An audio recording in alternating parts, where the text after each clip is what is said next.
My husband's secret addiction. The day my life shattered. Imagine waking up one day and realizing the person you love most has become a stranger. For me, that day wasn't just a heartbreak, it was a collision between love, denial, and truth. You think you know what rock bottom looks like, but trust me, our story took a turn no one saw coming. My name is Claire. For 8 years, I believed I was living a dream marriage. We had a cozy home, weekend brunches, and the kind of inside jokes only two people who truly love each other could share. If you saw us from the outside, you'd think we were perfect.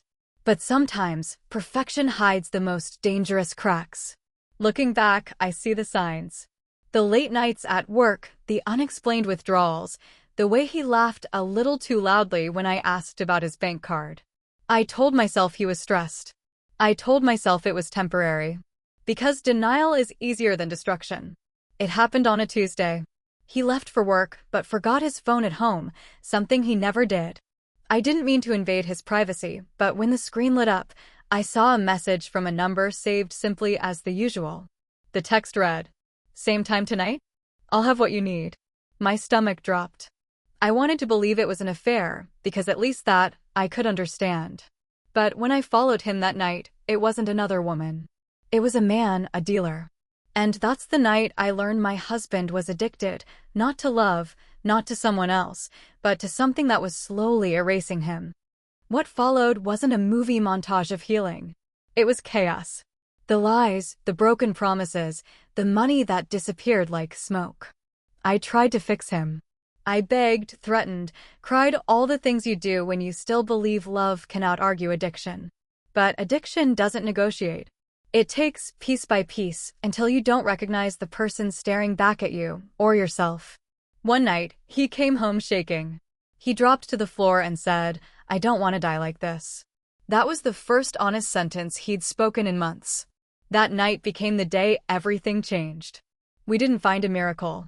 We found honesty. He checked himself into rehab the next morning. And for the first time, I stopped trying to save him and started trying to save myself too. Because when you love someone lost in addiction, you drown quietly beside them unless you swim away long enough to breathe. It's been 3 years since that night. He's clean. I'm healing.